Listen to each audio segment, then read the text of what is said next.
Yang Mulia Majelis Hakim Mahkamah Konstitusi Republik Indonesia agar memutus perkara ini berdasarkan hati nurani dan menolak segala bentuk intervensi sehingga dapat menghasilkan putusan yang seadil-adilnya.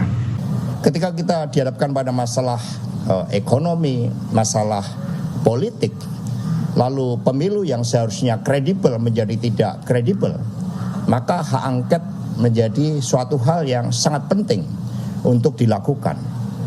Menjelang keputusan MK terkait dengan sidang sengketa Pilpres tahun 2024 memang sangat menegangkan. Sebelum kita lanjut diskusinya, saya sapa dulu. Halo rakyat, apakah beras masih aman? Momentum yang menegangkan ini ada beberapa sejumlah mahasiswa dari beberapa universitas yang menyatakan atau memberikan amicus curiae kepada Mahkamah Konstitusi, di mana sejumlah mahasiswa ini dalam amicus curiae-nya menguraikan tentang kejanggalan-kejanggalan pada saat proses Pilpres tahun 2024. Di antaranya, yang pertama yaitu politisasi bansos, dan yang kedua yaitu penyalahgunaan kekuasaan dalam Pilpres tahun 2024 ini. Oke, jadi nanti ini mungkin bisa untuk teman-teman pers juga kalau misalnya mau.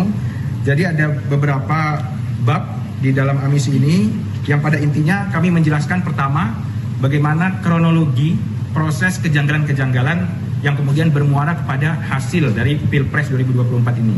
Kemudian yang kedua kami juga mengulas dan menguraikan bagaimana putusan MK 90 yang tentu barangkali teman-teman juga sudah tahu banyak sekali mengundang polemik, problematik dan sebagainya.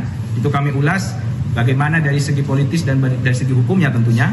Kemudian juga ada tentang keterlibatan aparat, ya. Keterlibatan aparat, kemudian politisasi bansos, dan pada akhirnya kami mengajukan juga kesimpulan dan rekomendasi bagi Majelis Hakim yang mulia. Mungkin dari teman-teman Undip khususnya ya, itu menjelaskan soal keterlibatan aparat ya. Aparat mungkin ada tambahan? Ya, mungkin sedikit menambahkan perihal keterlibatan aparat dan juga keterlibatan presiden secara spesifik. Apa yang telah tertera di dalam amicus atau amisi ini kemudian telah cukup menggambarkan bahwa memang secara riset yang telah kami lakukan, yang telah kami dalami, bahwa fakta-fakta ataupun problematika yang beberapa waktu belakang ini terjadi memang turut banyak melibatkan peran ataupun keterlibatan dari aparatur sipil negara yang mana semestinya menurut Undang-Undang Pemilu itu telah dijelaskan bahwa aparatur sipil negara itu dilarang keras untuk memiliki keberpihakan tertentu terhadap pasangan calon tertentu dalam kontestasi pemilu. Terlebih dalam hal ini, kita juga melihat dari beberapa kasus maupun beberapa peristiwa telah jelas bahwasannya para pejabat negara ataupun aparatur sipil negara yang kemudian belum terdapat adanya garis pembeda dari bagaimana kemudian kondisi dari yang bersangkutan itu menggunakan atau tidak menggunakan fasilitas yang turut menyertai dari dia untuk kemudian diikutsertakan dalam kontestasi pemilu, khususnya dalam kampanye. Alhasil, melalui amisi ini, memang kami telah secara gamblang menitikberatkan bahwa poin-poin mengenai keterlibatan aparatur sipil negara maupun presiden secara spesifik itu merupakan poin yang harus dipertimbangkan oleh Yang Mulia Majelis Hakim Mahkamah Konstitusi. Seperti itu.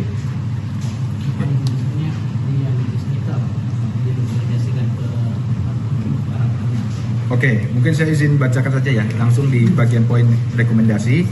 Jadi pada intinya berdasarkan uraian yang ada dalam amisi curiae ini, kami merekomendasikan kepada Yang Mulia Majelis Hakim Mahkamah Konstitusi Republik Indonesia agar menjadi pertimbangan dalam pengambilan putusannya adalah sebagai berikut. Pertama, membatalkan keputusan KPU nomor 360 tahun 2024 tentang penetapan hasil pemilihan umum presiden dan wakil presiden, anggota Dewan Perwakilan Rakyat, Dewan Perwakilan Daerah, Dewan Perwakilan Rakyat Daerah Provinsi, dan Dewan Perwakilan Rakyat Daerah Kabupaten Kota secara nasional dalam pemilihan umum tahun 2024. Kedua, memerintahkan KPU untuk mengadakan ulang pemilihan presiden dan wakil presiden dengan independen, imparsial, dan berintegritas. Ketiga, Yang Mulia Majelis Hakim Mahkamah Konstitusi Republik Indonesia agar bertindak progresif dengan mengedepankan nilai-nilai keadilan substantif serta kemanfaatan dalam pengambilan keputusan dan tidak hanya mengedepankan aspek keadilan formil yang sempit atau kepastian hukum semata. Dan yang keempat, Yang Mulia Majelis Hakim Mahkamah Konstitusi Republik Indonesia agar memutus perkara ini berdasarkan hati nurani dan menolak segala bentuk intervensi sehingga dapat menghasilkan putusan yang seadil-adilnya. Nah, itulah tadi beberapa persoalan yang diuraikan oleh beberapa mahasiswa dari banyak universitas. Oke, mantap sekali, mantap. Hidup mahasiswa. Dan selanjutnya terkait dengan momentum yang menegangkan ini, selain dari mahasiswa, ternyata dari Ibu Megawati juga menyampaikan amicus curiae. Namun yang menarik di sini, pada momentum penyerahan surat amicus curiae dari Ibu Megawati ini, Pak Hasto yang merupakan Sekretaris Jenderal PDI Perjuangan juga menyampaikan begitu pentingnya hak angket DPR RI. Demikianlah tadi hal-hal yang terjadi pada saat momentum yang sangat menegangkan ini. Apakah amicus curiae ini bisa mempengaruhi hasil dari Pilpres 2024 atau bahkan sama sekali tidak? Kita lihat saja nanti perkembangannya. Jika rakyat sekalian punya pendapat terkait dengan momentum amicus curiae ini, silahkan tuangkan dalam kolom komentar. Jangan lupa subscribe channel Konsolidasi Solitik, tempatnya diskusi politik dan demokrasi.